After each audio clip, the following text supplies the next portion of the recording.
Hi, folks. Welcome to my second YouTube uh, episode for my Syncro project. And today we are going to discuss the shell, the thing all that car relies on. And actually, that's the thing all of the things have started from. So let me present you some general things about the shell. I didn't have once I decided to build that car, so I was looking for that shell for about half of the year to get it. And I wanted to be synchro, so that's why it took so long, because not that much of them were made, even here in Europe. So in the end of the day, I got it. The requirement was, as I said already, it's a synchro shell, and it must be at acceptable condition. Initially, once I acquired it, that's what I thought, that it's quite actually in a good condition, which later I got understanding that it's not that good actually. So yeah, in front of you here is Mark II, made in 1986. It's an early type Golf. Besides that Syncro drivetrain, it had 1.8 liter 66 kilowatt engine. It's quite common in that model. So yeah, it was in a gray color right from the factory.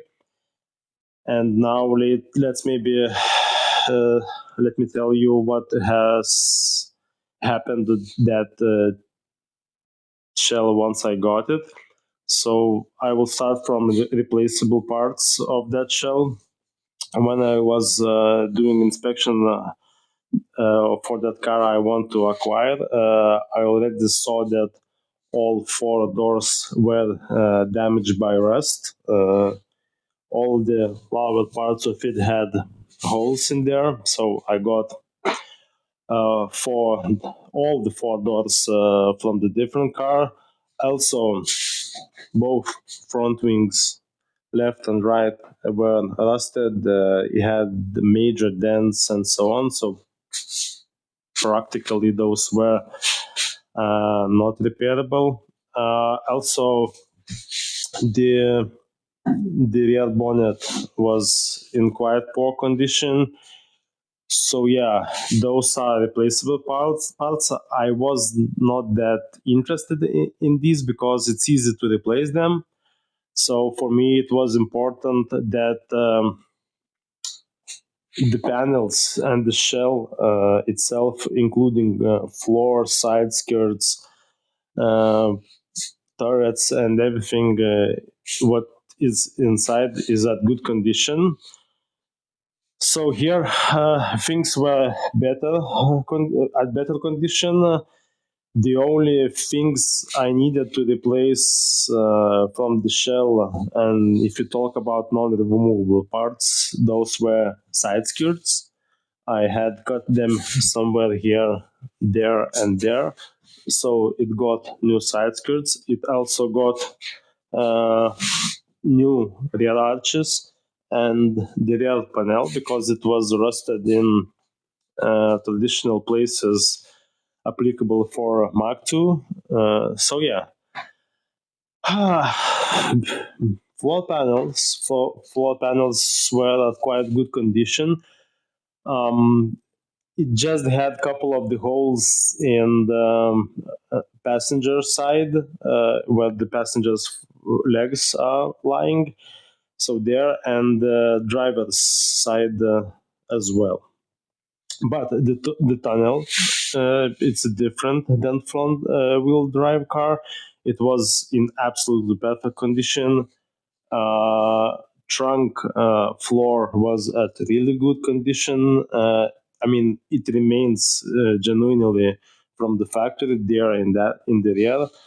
So yeah, it's from perspective of Syncro chassis.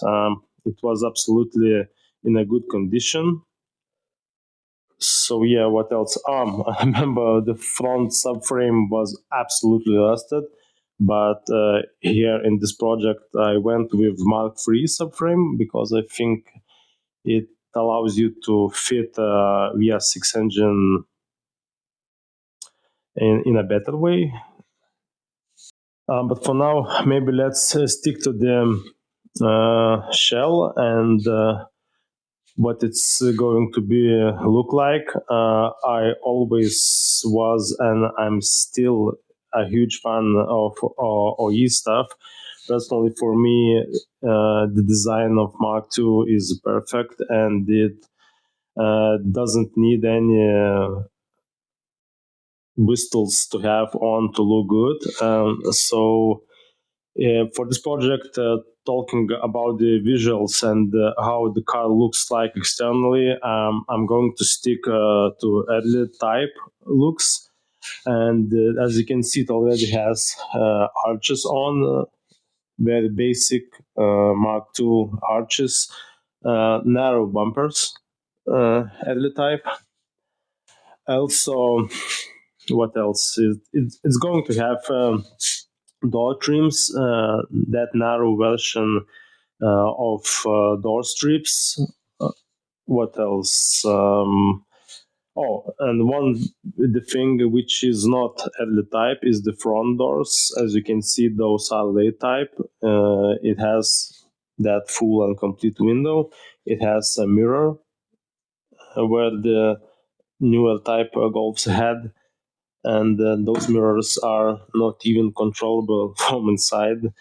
Fun fact, it was a quite rare thing and took some time and effort to acquire those. Yeah, and maybe now let's move on the front part and see what we have there.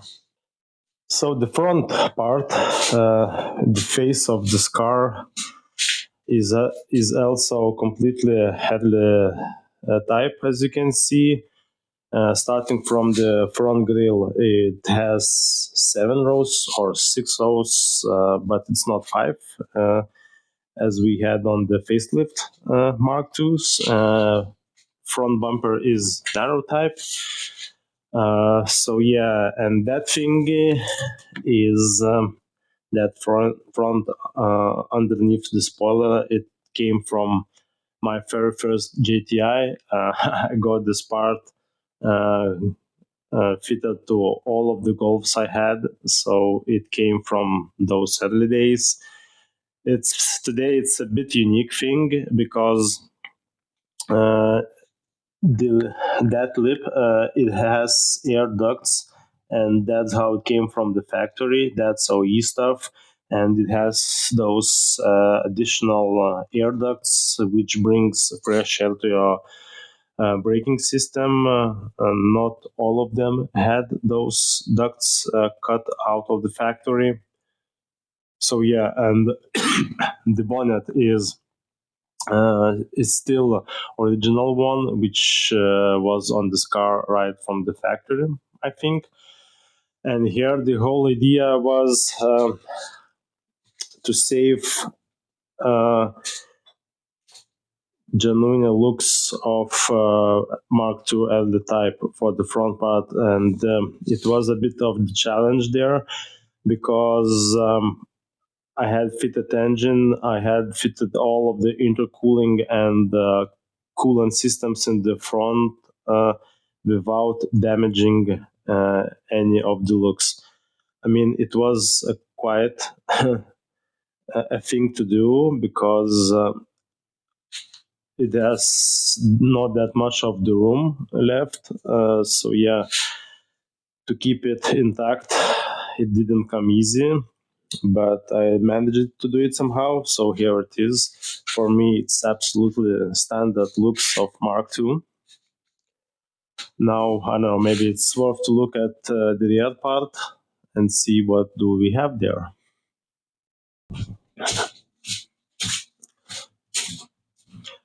So the rear end part of the car also remains pretty much close to standard form. The only thing which is not standard in my case is that I got removed the hole which is used for rear wiper axle to pass through, and it's used to drive that wiper, so it's not there anymore.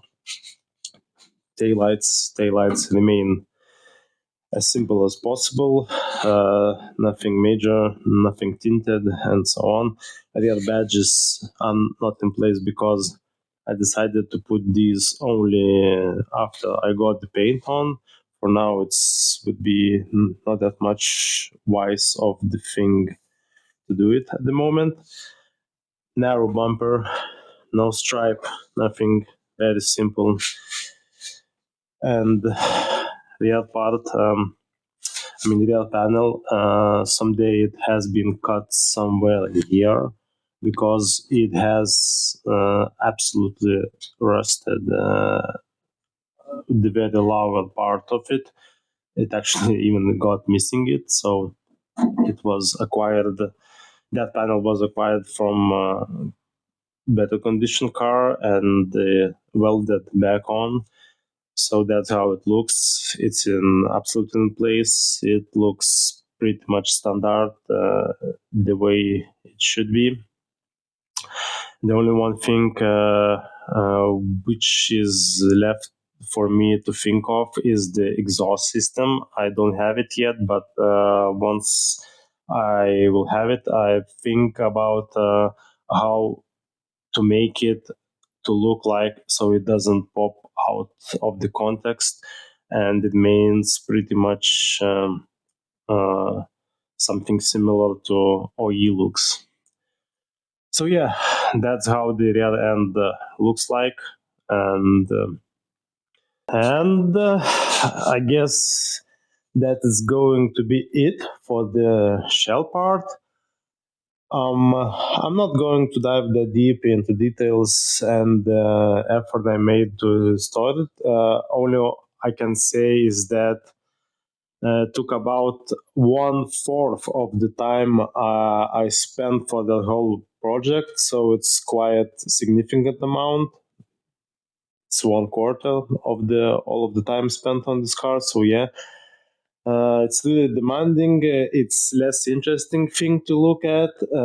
I wanted to achieve that the car looks like pretty much standard, and all of the interesting stuff this car has, it all lies inside, and the further episodes I'm already planned, and in these episodes I'm going to present you a bit more interesting details on what's inside of the car, what solutions I made there, how I fitted everything, how the 4Motion, how the VR6 looks like, and interior including as well, because that one took also pretty much significant effort to build and design it in a good way. So yeah, so lots of things ahead and lots of things to see. For now, that is it. Good luck and take care. See you.